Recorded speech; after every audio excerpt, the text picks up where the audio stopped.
আমার একটা ছোট্ট প্রশ্ন যে ২০২৬ সালেও কি ঢালিউডের সিন্ডিকেট রাজত্ব চলবে?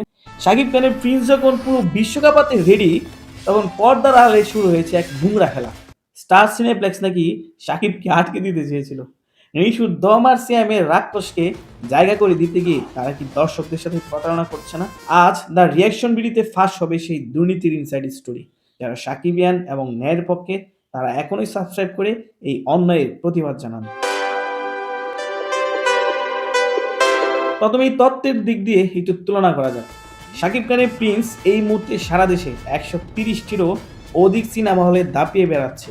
আর অন্যদিকে নিশুর দম আর সিয়ামের রাক্ষস দুইটা মিলে মাত্র ৪০ থেকে ৫০টি হলও ঠিক মতো ম্যানেজ করতে পারেনি। স্টার সিনেপ্লেক্সের কয়েকটা অ্যাসিতে বসে শাকিবকে আটকানো যাবে না ভাই।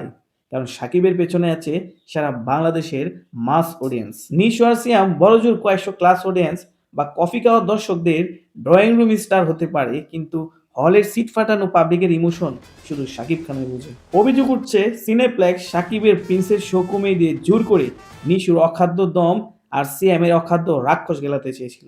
কিন্তু লাভ কি হলো? পাবলিক তো হলে গিয়ে ঘুমিয়ে পড়ছে। এক দর্শক তো সরাসরি বলল, নিশুর দম দেখে মনে হইলো আমি ঘুমের ওষুধ খাইছি। আর সিএমের রাক্ষস, সেখানে তো গল্পের চেয়ে মেয়েদের গ্ল্যামার আর বডি স্ট্রেচিং বেশি। সিনেপ্লেক্স কর্তৃপক্ষ কি ভেবেছিল এই ক্লাস অডিয়েন্স মুভি দিয়ে সাকিবের ইন্ডাস্ট্রি দখল করবে? আরে ভাই, মাস অডিয়েন্স যখন কোনো সিনেমাকে বয়কট করে, তখন আপনাদের এই গ্লাস আর এসি কোনো কাজেই আসবে না। নিশো আর সিয়ামের ভক্তরা হয়তো টাইকোট পরে সিনেমা দেখে, কিন্তু সাকিবের ভক্তরা ঘাম জড়িয়ে টিকিট কাটে। এটাই ডিফারেন্স। ২০২৬ এসেও যারা মনে করেন কয়েকটা মাল্টিপ্লেক্সের দালালি করে শাকিব খানকে নামিয়ে দেবেন, তারা স্রেফ ভূতার স্বর্গে বসবাস করছে। শাকিব খান এখন প্যান ইন্ডিয়ান গ্লোবাল স্টার, আর আপনারা এখনো পড়ে আছেন সিনেপ্লেক্সের সেই ছোট্ট কোনায়। সিনেপ্লেক্সের এই নোংরা পলিটিক্স নিয়ে আপনাদের মতামত কি? আপনারা কি শাকিবের প্রিন্স দেখতে টিকিট পাচ্ছেন? কমেন্টে সিনেপ্লেক্সের এই দুর্নীতির বিরুদ্ধে আওয়াজ তুলুন আর ভিডিওটা শেয়ার দিন, যাতে এই পলিটিক্স বন্ধ হয়। সাবস্ক্রাইব করতে ভুলবেন না, কারণ আমরাই বলি সত্যটা সরাসরি। জয় হোক শাকিবিয়ানদের।